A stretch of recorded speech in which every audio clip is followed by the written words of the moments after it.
Okay, this is fun to talk about because you've just been you've been doing math ever since you remember, right? You don't remember when you started counting, when you started adding, maybe some of you remember when you started adding, but I think I distinctly remember when I started multiplying and things like that, and trying to memorize the multiplication chart and things like that. But we've just been growing up. Is that grammatically correct? We've been growing up with numbers, and we've never really taken the word number and realized what it means. So here's the deal. Number is an idea. Okay? Numeral is a symbol to express a number.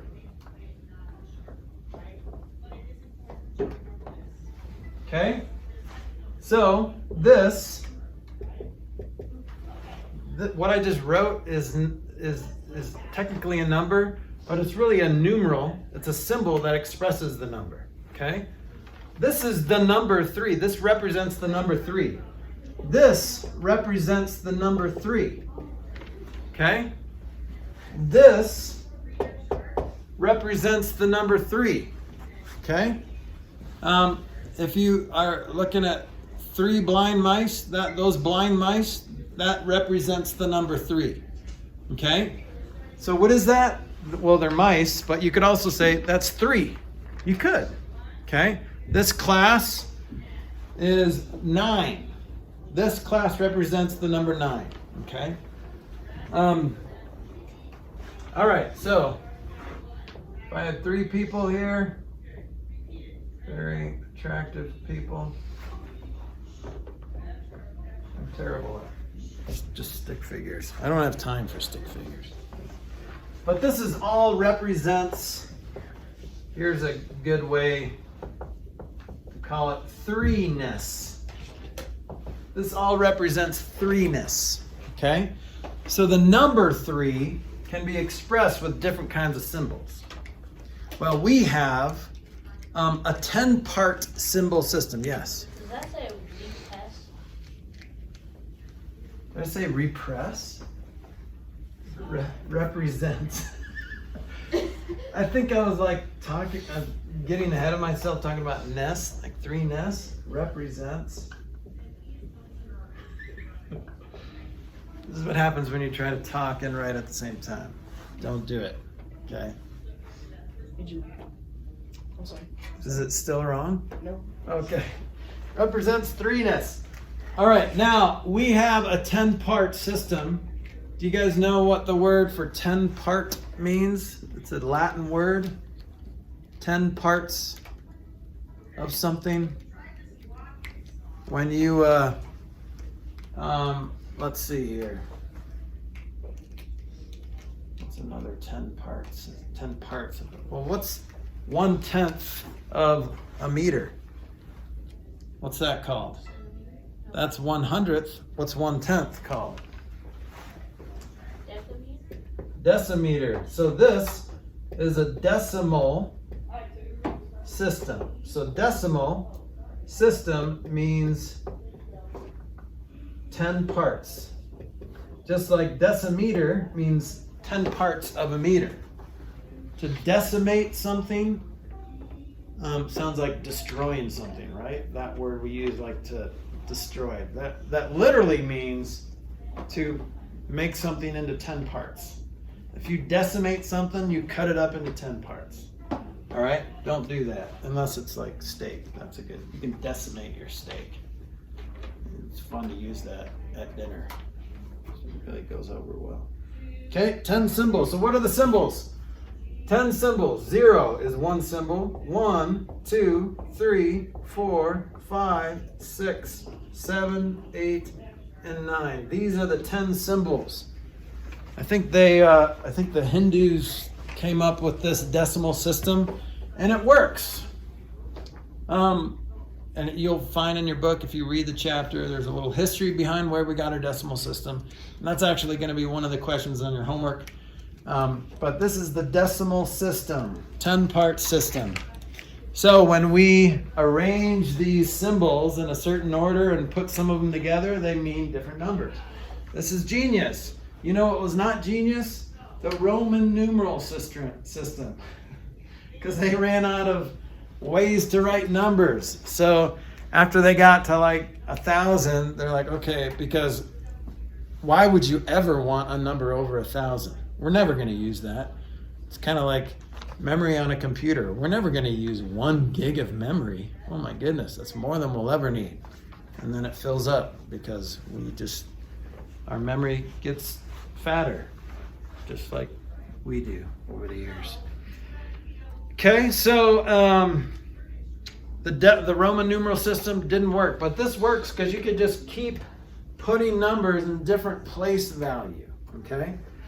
So that's what we're going to talk a little bit about place value, but I think you guys are you know how to put numbers together, right? So once the ones are filled up, then you start adding the tens. So when I was in kindergarten, I was, this may come as a surprise, but I was pretty good at math. And so I was in kindergarten, and we were writing numbers. You know, we were writing numbers and to 1 to 10, and like everyone was, you know, people were struggling, but I wasn't. So then I went past 10, and then we got to 100. Like people were like, I remember this distinctly. It's funny, but all my friends like were gathering around my desk. I'm like, oh my gosh, he's in the 90s. He's gonna get to 100. And I'm writing like 97, 98, 99, 100. And then I kept going, 200, 300, 400. And then all those kids are like, oh my gosh, he's going. And then the teacher was like, that's good, Michael. But you know, after 100, we don't go to 200. I was embarrassed. Then after that, I vowed to never make a math mistake again. I've made mistakes, but anyway, that was just my place value story. It was kind of fun. Did you like it? Okay, all right. All right, so value is an idea, but number is an idea, but it's really what the value of something is, okay? Okay, so we're gonna talk about counting numbers. Counting numbers are just numbers you count with, right? So if I talked about the set, it'd be 1, 2, 3. Okay, we don't count like 0, 1, 2. That's not very nice to Ethan, right? We don't say 1, 1.5. That's not very nice to Elkin. We use counting numbers. 1, 2, 3, 4, 5. Okay. So those are numbers you count with. What's another name for counting numbers? Anyone know the other name starts with an N? Natural. Did we talk about this yet? This year? We talked about it last year, but we talked about it in my pre-algebra class, and so they're just kind of mushing together right now. Okay, so counting numbers are numbers you count with. All right? Then we're going to talk about positive real numbers. Positive real numbers. So these are actually positive numbers, and they're real numbers, but there's many more positive real numbers than 1, 2, and 3. Even in between 1 and 2, there's an infinite number of numbers in between 1 and 2. 1.5, 1 1/4, 1 1/8, 1 1/16, 1 1/32, 1 1/64. You can go on forever and ever and ever. Just like you can get infinitely big, you can get infinitely small, which is mind-boggling. Okay? So, positive real number, here's a good way to put it. Any number used to describe a physical distance greater than 0. Any number used to describe a physical distance. And it has to be greater than 0. 0 is not positive and it's not negative. It's just 0.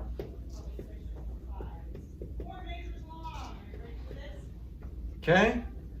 0 is not a positive number. It's not a negative number. It's just 0.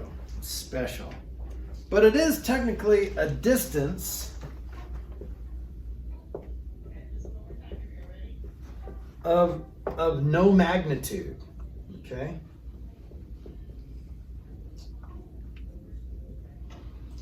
So, do you guys remember vector from Despicable Me? What's his tagline? Vector, directional and Direction and altitude, magnitude. Okay, so that's really every number that you can think of can be written as a vector. It has direction, so it's either to the right of 0 or to the left of 0, and it has magnitude, the bigness of it, how far from 0 it is. Okay. You photoshopped vector? Oh yeah. So vector. So what that means? So a vector photo means when you expand it, you don't. It doesn't. The resolution is what do you call it? Protected. But when you expand it, it doesn't get all grainy and you see like the pixels and stuff. When you expand it. Like Photoshop's a photo effect. So you did.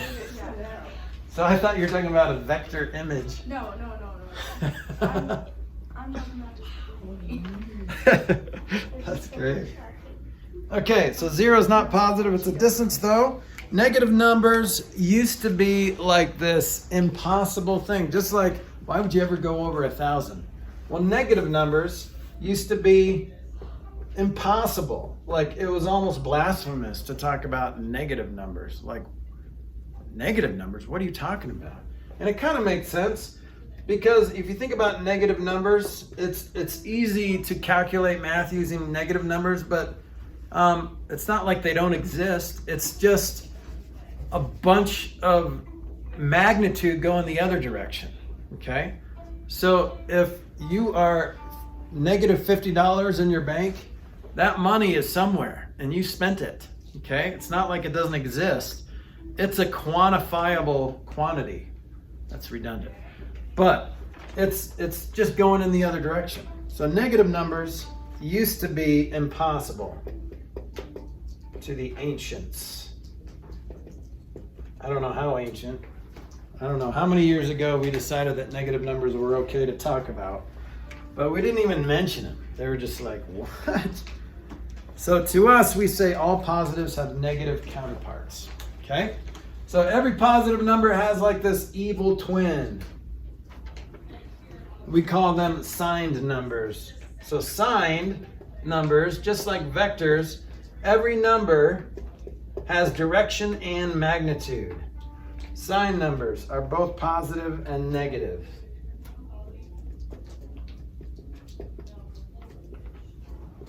Because when you don't see a sign on a number, what is the sign? positive. Positive. So if you don't see a sign, it's positive. That's what you can default to. All right. So far, so good? All right, I'm going to erase this. We'll do another page, and maybe we'll be done with 4. Lesson 4. But it's a big one.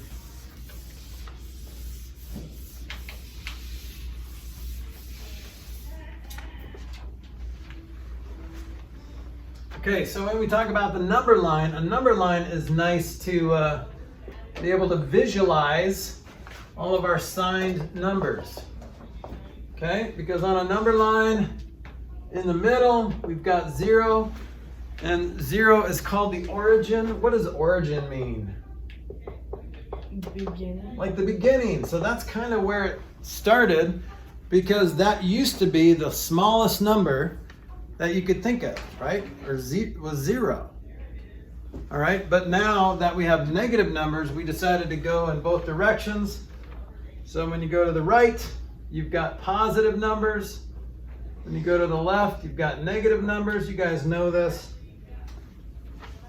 So you can visualize where every number is if you wanted to. If this is 1, 2, 3, 4, 5, or no, well, I don't know what else. You can't write and talk at the same time. -3, -4.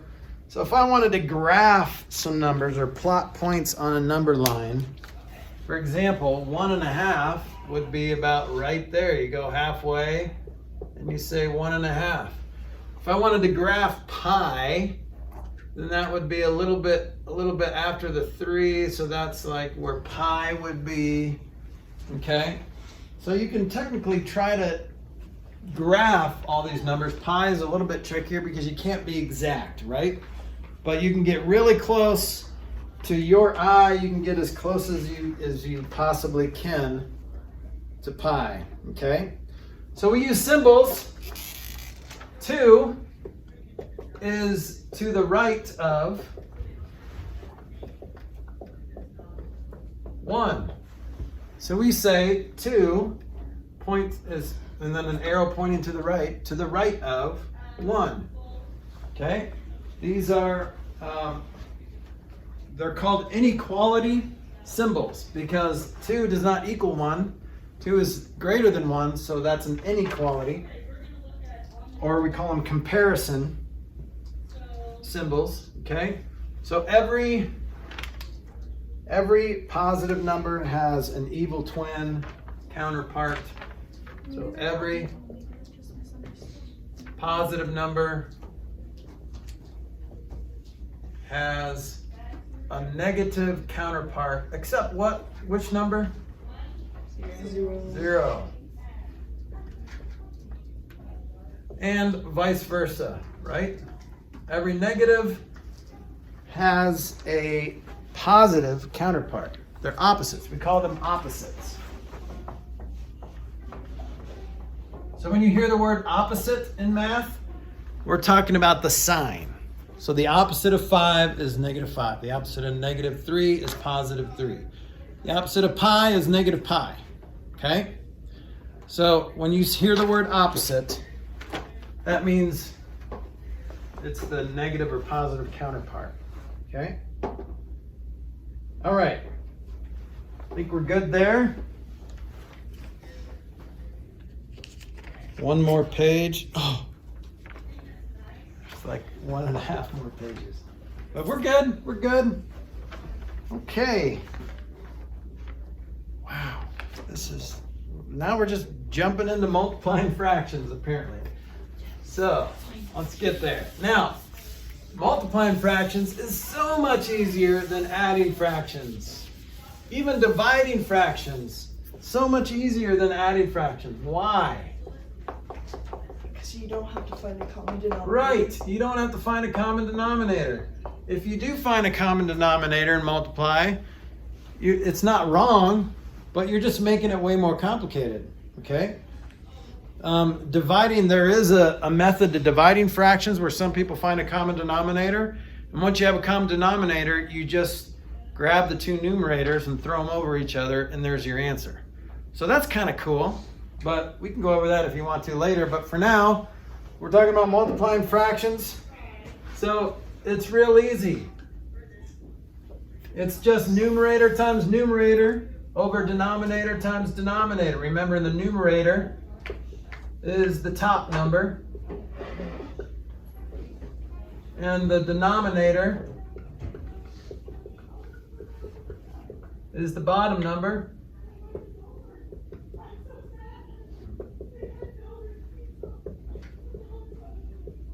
Okay? Now there's some things that would make your final answer a little bit easier if you cross-reduce and things like that, but for now, technically you could just multiply straight across and then make sure your answer is reduced, right? So let's do that. What's 4 thirds times 7/5? What is it? 28 over 15. So 4 times 7 over 3 times 5, which is 28 over 15. Now, check to see if it's reduced. Make sure it is reduced. Now, here's what I mean by reduced. You can pull a factor out of the top and bottom number. There's nothing that goes into both 28 and 15. What goes into both? There's nothing. Now, some people say that this is not reduced because it's improper. No, improper fractions can be reduced. And people would say, well, it's not simplified. Well, that's semantics. I mean, you could say 1 and 13/15, right? That's technically what that is. But we like improper fractions, especially in algebra. Improper fractions are much easier to work with because you can't multiply mixed numbers, you can't divide mixed numbers, you can't do a whole lot with mixed numbers. But if they're improper, they're a lot easier to work with. Now, in life, in real life, which is not what most of algebra is, let's be honest. Most of you are not going to use a lot of what you learn in this class. But we're okay with that because it's building your brain, making you smarter, and we kind of just escape from life, this healthy compartmentalization of factoring trinomials. Later in the year, you're going to love it, but you'll never use it. Okay? I'm not going to lie to you. All right? If you're going to say, when are we ever going to use this? You probably won't, especially if you're asking the question. Okay? Now, if you're going to go into engineering or any kind of mathematics, then yeah, it's going to be great. But don't worry about when you're ever going to use this, because a lot of times you won't. But you will multiply fractions. But improper fractions are very hard to deal with at life. You know, you don't go into Subway and say, can I have 28/15 turkey sandwiches? No, they would prefer it if you said 1 and 13/15. Actually, they would probably prefer it if you just said 2. And then you can throw away the 2/15 of the other sandwich that you ordered, okay? But don't use improper fractions in life, but please use them whenever you want in this class. You can keep your answer like this. You don't have to turn it into a mixed number. All right, let's try another one. If we're going to divide fractions, I think I've used different little sayings in the past, but divide fractions, you're really just flipping the second fraction and multiplying. So you're going to turn numerator 1 times denominator. This is confusing. So I wouldn't even write this down and then denominator 1 times numerator 2. This is confusing because you're like, wait a minute, is it the denominator 1 times numerator 2, or is it denominator 2 times numerator 1? I'm confused. So this is denominator 1 times numerator 2. That's confusing. What's the saying that we like to use? Copy dot flop. Copy dot flop. So I'm going to just say, let's just copy the first one, copy the first fraction, dot, so we're going to turn it into multiplication, multiply, flop. It's not copy dot flip. Why isn't it copy dot flip? Because that's 3/6. Yeah, if you do a flip, and you can do a flip, then you land right where you started. That's impressive if you can do that. But a copy dot flop, if you try to do a flip and you flop, then you land on your face. That's what we want. And when we're dividing fractions, we want to flop the second fraction, make it land on his face, not on his feet again. So copy the first fraction, and you're going to flop, or the reciprocal of the second fraction. And then you're done worrying about the whole division process. Remember, subtraction and division, to be talked about this, are done. So we're going to change most of our subtraction to addition problems, and we're going to change most of our division problems. Did I say division? Most of our subtraction problems to addition problems, and most of our division problems to multiplication problems. So we're going to copy dot flop. All right. So we got. Let's try something here. 4/3 divided by 15/8. Well, copy. So the 4/3 doesn't change. Dot. change that division symbol to a multiplication, and flop the 15/8 to 8/15. All right, and then multiply, because it's a dot. We're just doing what it says, 32 45ths. Make sure nothing goes into both of those and nothing does. So we're done. Okay. So we're going to talk about cross-reducing as well, because basically when you get to this point, since multiplication is commutative, then you could 4/3 times 7/5 is the same thing as 7/3 times 4/5, right? Because it doesn't matter what order you multiply 4 and 7. So that's why you can reduce, because you can basically rewrite the multiplication problem and reduce those fractions separately. Okay, that's what cross-reducing is. So, and here's another rule: never multiply or divide mixed numbers. Some you can kind of do in your head. If you multiply something by 1.5, you multiply it by 1 and then add half more.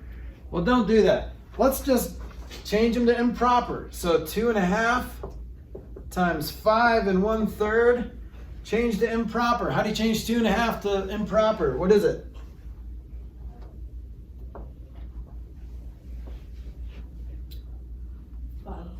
Five halves. And then times, what is that? 16/3.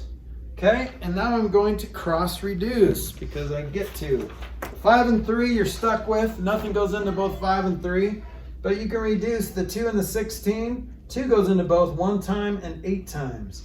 Now when I multiply across, I get 40/3, and you can just leave your answer like that. It's beautiful, right?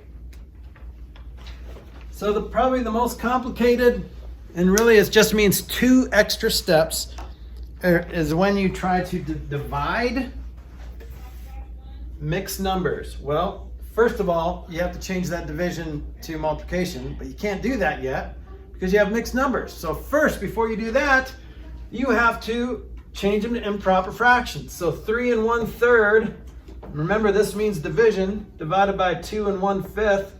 Well, which one are we copying and which one are we flopping? Which one do we copy? Because I don't see a first fraction and you flop the second fraction. Which one's the first fraction? Yes, Nathan. The numerator, the top one. So it's just like reading a book. Okay, what comes first? Numbers, there's a great line in Tommy Boy, like you should read it, you know, left to right, top to bottom, go on to the next page. So so that's basically it. So we go left to right and we go top to bottom. So what comes first? Top comes before bottom, left comes before right. Okay, so we're gonna change this to improper fractions. So this is 10/3 divided by, and I'm gonna change it like that, 11/5. So here's a common mistake, or it's not a mistake, but it could be, is if you try to change it to improper fraction and flip it at the same time. I know it's just 2 things you have to do in your head, but it gets confusing and you might mess it up. 9 times out of 10 you might get it right, but 1 time out of 10, if you're going too fast, you're going to mess it up. So just rewrite it with improper fractions first, and then copy dot flop. So copy 10/3, dot the division, and flop the 11/5. All right, you can't cross reduce, so your final answer, 50/33, or 1 17/33 if you prefer. All right, how's that feel? Okay, I've just got,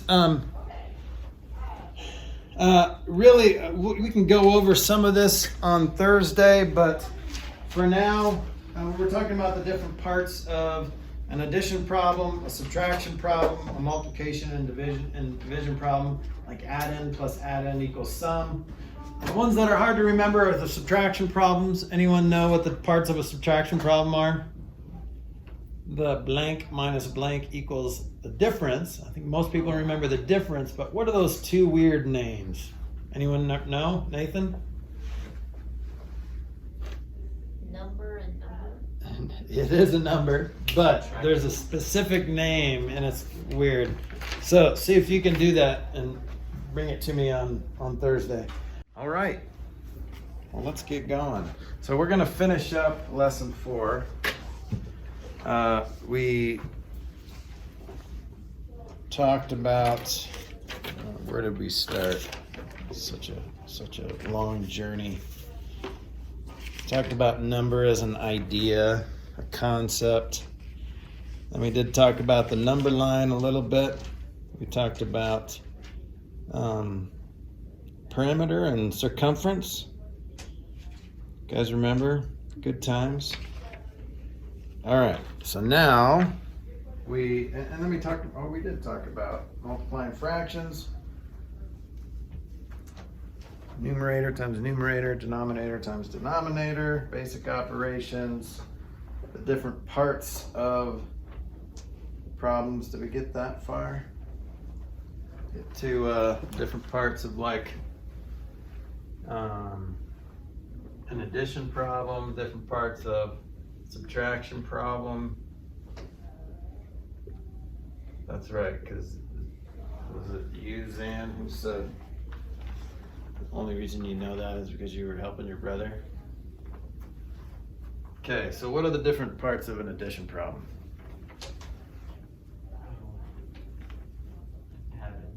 All right, so you were useful to your brother. That's good. Which, by the way, does he not know how to upload the? He does. It's not your responsibility. It's just hard. I'm just. We have like a computer. Yeah. Usually we just use like our phone. Yeah. Much better. Yeah, he could, if he could do that from his phone, it works, but I'll talk to him. All right, and then what's the answer called to an addition problem? Sum, good. All right, now this is the weird one. Anyone know what those are? Yeah, Nathan. Dividend? So that's when you get to division. Oh. Dividend is, Teachers, sorry for the interruption. Pictures is now started. If you would like to bring down your 6th graders, all 6th and 7th graders, come on down. 6th and 7th grade. any 7th graders? Off by 25 minutes. Oh, you're all right. Well, maybe you. Everyone else starts at 8:30. Is it Um, the subtrahend? If you need a sub, please One call of it Monty is, so we can yes. come up and cover for you. Subtrahend, minuend, nice. And then the difference, that's right. Okay, so why do you think there's different names? Why do you think the subtraction problem has different names for the first two things, but the addition problem doesn't? Nathan?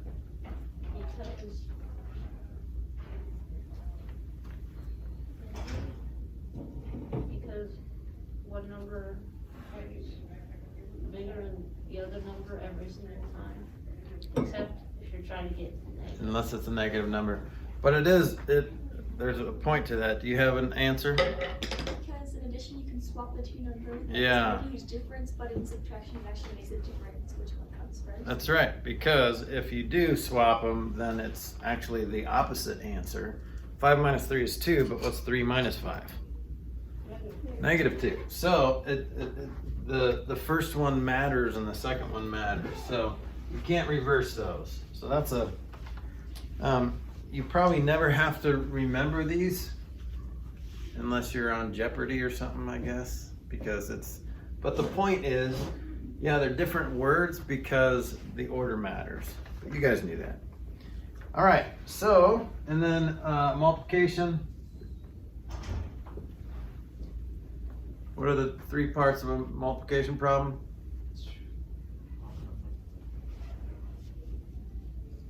Couple of F words.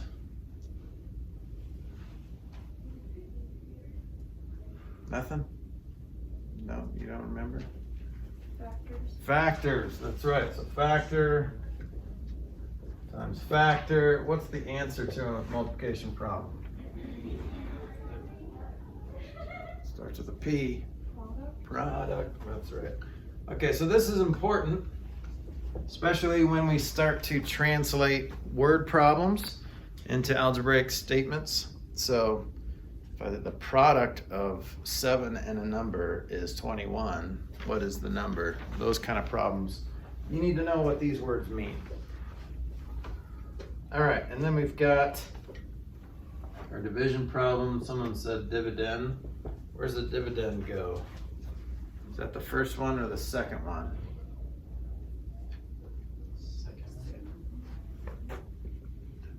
Did anyone say the first one? Dividend and then the divisor.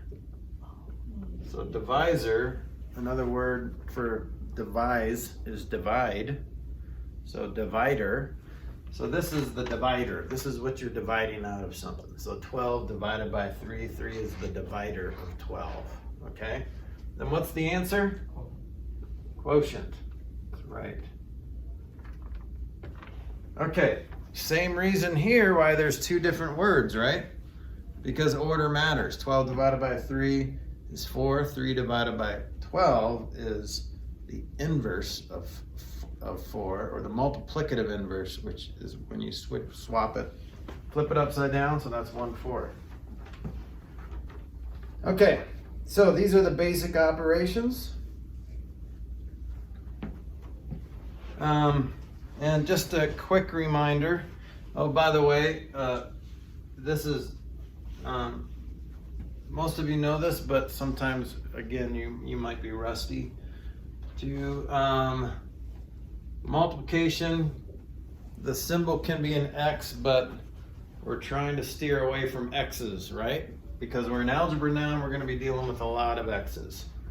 All right, what's another symbol for multiplication? The dot. Dot. What's another way to write a multiplication problem? A star-like thing. That's right, on a computer, or it's the asterisk. Yeah, star-like thing. That's what I call it too. Okay, but there's another way that we can, parentheses. That's right, 3 parentheses 5, or parentheses 3 5, or hey, parentheses 3 parentheses 5. Okay, so lots of different ways to write a multiplication problem. When it's just a variable, then that works nicely. 3x or 3m. So you can see why the x could be confusing, but we use x a lot as a variable. Why do we do that? Whatever.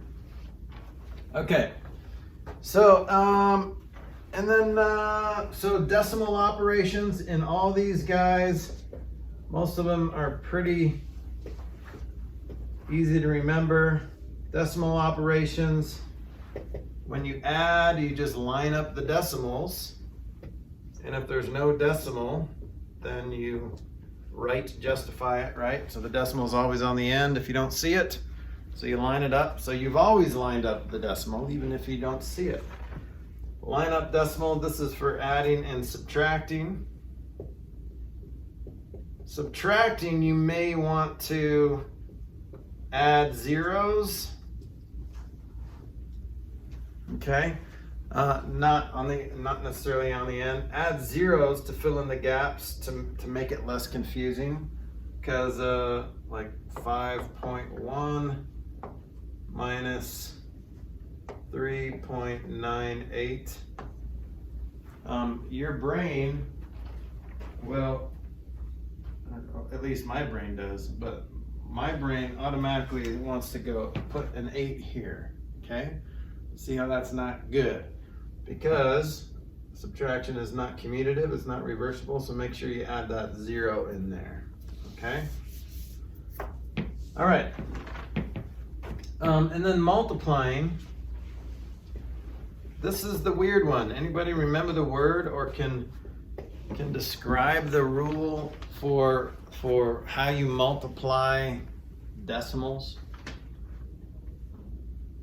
Besides on a calculator, which you're welcome to use as well. Rihanna? Look at how many places the decimal is. Yeah. The problem then once you get your answer. Yeah. Isn't it weird? Decimal, like 2 places, or however many places. Yeah, it doesn't feel awkward to describe it. It's like, how do you explain? You basically add up the total number of decimal places. So you just multiply normal You can ignore the decimals. Ignore, for now, decimals and just multiply normal. And then you basically counting total number of decimal places, and that's where you're going to put your decimal in your final answer. Okay, so that's difficult to describe, but you can still do that. If you're on a deserted island and you have to multiply some stuff, you never know. I mean, that could be what saves you. You have to figure out some technology and you have to multiply, and you don't have a calculator. Now you remember, okay? But if you don't have a calculator, grab one. 99 cents at Walmart probably. But the fancy ones, the scientific calculators, you don't necessarily need yet, but those are nice to have. Make a good investment. Okay, so dividing.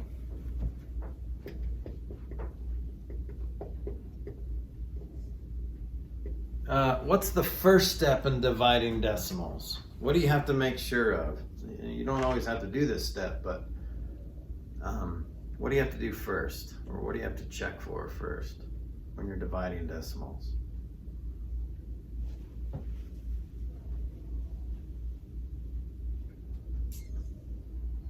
Nathan?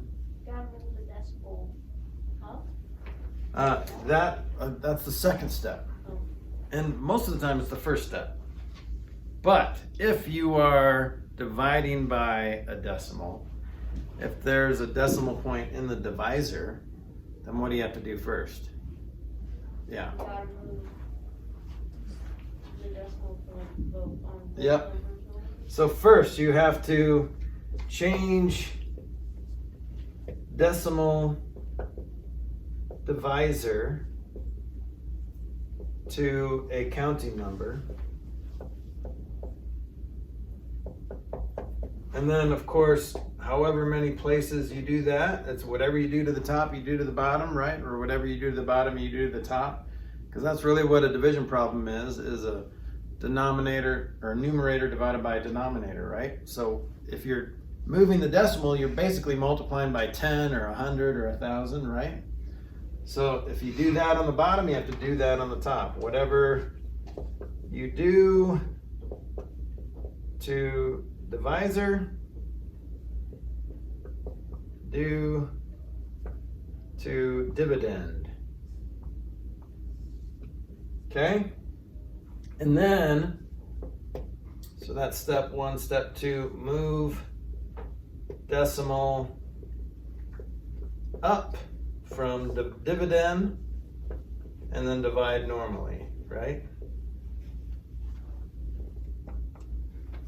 Okay, and then you can, since you already have your decimal like in place, if you run out of digits and you still have a remainder, you can just add zeros and keep going and either round to where you're supposed to round or find a pattern or whatever. Okay? All right, one last thing in lesson 4, and this is unit multipliers. Okay? Steps to unit multipliers. Now, some of you use these and you've been using these, and that's great, and this is how you convert in math. That's awesome. Some of you haven't done this because you do it a different way. I never did this growing up, but now that I'm older and that I've gone through a lot of math and science classes, I've realized that unit multipliers are very handy. So if you take classes with my brother, he uses unit multipliers, so it's good for you to at least familiarize yourself with this way of converting. Okay, but if most of you just know what to do here, 32 feet is how many inches? Well, how do you figure out that? How do you figure out how many inches 32 feet is? You divide it by 12. So either you're going to divide or you multiply, right? Whenever you convert measurements, you're either going to divide or multiply. And if you don't remember, heck, you can do both. So if you divide by 12, so 32 feet is like from here to the bathroom, right? So it's going to be less inches from here to the bathroom. Okay, so now you're like, switch it up, probably have to multiply, right? So there's a good way to remember it. If you're doing it this way, you're either going to divide or multiply. So if you're going from feet to inches, so big unit to small unit, you multiply. Do you remember this? And if you go from small inches, small unit to big unit, you divide. You see my division symbol? It's a lot more clear with my bald head.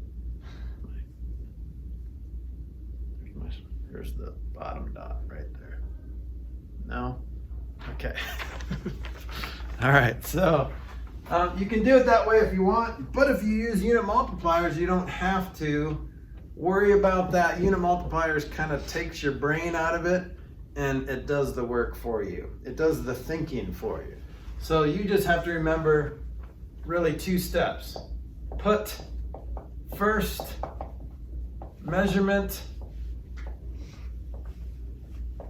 over 1. So for example, 32 feet over 1. Second step, multiply by a unit multiplier. Unit multiplier means it's the same thing over the same thing. So for example, we've got, this is a unit multiplier, 12 inches over 1 foot. See how it's the same measurement over itself? Or there's always 2 unit multipliers, 1 foot over 12 inches. But you want to multiply by the unit multiplier that will cancel the first label, that will cross cancel.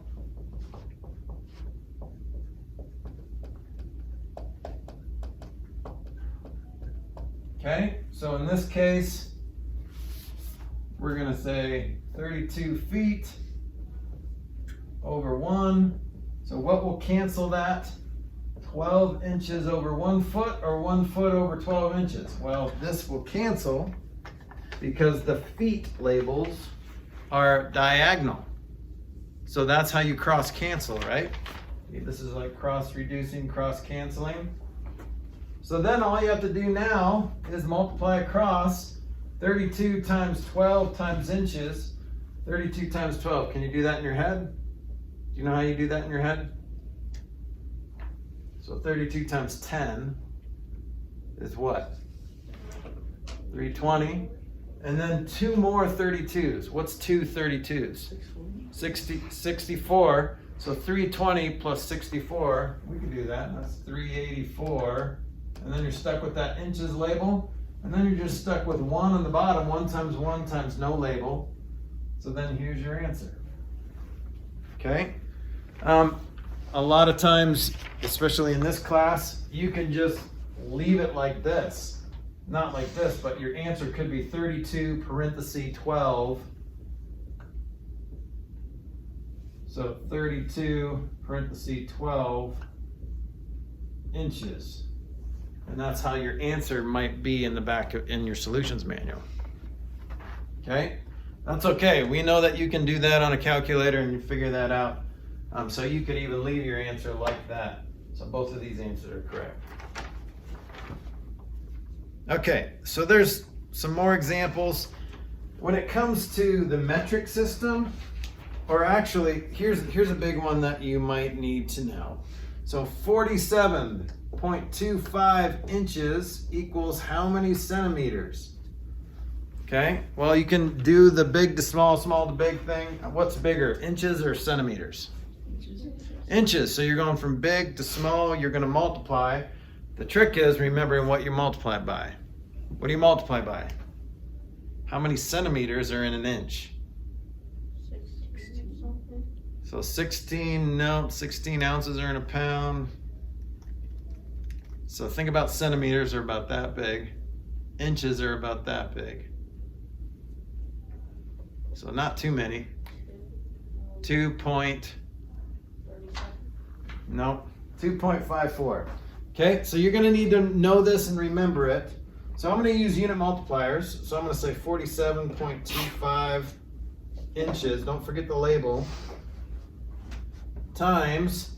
So you can either use 1 inch over 2.54 centimeters or 2.54 centimeters over 1 inch. Which one are you going to use? Do you want the inches on the top or the bottom? Bottom, so it can cross diagonally cancel. So 2.54 centimeters over 1 inch. Now they'll cancel, and you're left with whatever 47.25 times 2.54 is, and then the only label you're left with is that centimeter. So you could just leave it like that. If you want to multiply it out, you can for some extra satisfaction, but honestly, your solutions manual might not have it multiplied out. They might just leave it like that.